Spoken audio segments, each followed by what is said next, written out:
ду мақомдори баландпояи ҳукумати вилояти Суғд дар нишасти хабарии ин ниҳод аз мувофиқаҳои ба дастомада бо ҳамтоёни қирғизашон паём доданд.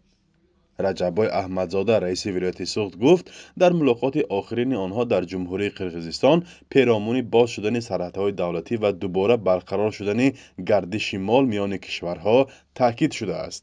моҳи гузашта гурӯҳе аз мақомдорони Суғду Фарғона ба шаҳри Чулпон-Отаи Қирғизистон сафар карда буданд. Намояндаи комили ҳуқуқи президенти ҷумҳурии Қирғизистон дар Баку иброз кард ки зина ба зина, қадам ба қадам мо бояд ба ҳамин расем ки ҳатман сарҳад бояд бошад ва қадамҳои аввал аз бозорҳои назди сарҳадӣ ки дар қаламрави Исфара ва Боткин ҳаст бояд расем оғоз карда шавад. Як чизе гуфт ки аз қоғози сафед сар кунем. ҳамаи он чӣ ки буд паси сар шуд, мо инро ба хотир овардем дар кунез ва ҳар як ҳолат باید از همین کاغذ سفید سر شود همه عمل در دوری برای همین نیکوه‌آوری مردمی منطقه‌های نزد سرحدی باید باشد. ҳарчанд ин нуктаҳо аз мақомоти Қирғизистон садо надодааст, вале ҷониби Тоҷикистон мегӯяд ба ин масъала бештар ҷониби ҳамсоя изҳори омодагӣ кардаанд. қаблан дар нишасти хабарии аввали ҳамин сол мақомотҳои интизомии вилояти Суғд аз эҳтимоли боз шудани гузаргоҳҳои сарҳадӣ хабар дода буданд. кишоварзону тоҷирон ва сокинони минтақаҳои марзии Тоҷикистон ҳам борҳо талаб мекунанд ки марзро барои додугирифт боз намоянд.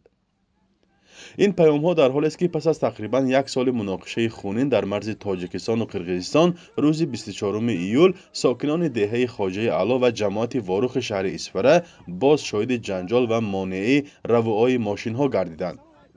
мақомдорони Суғд гуфтанд ки ин масъаларо зуд дар ҷояш ҳаллу фасл карданд.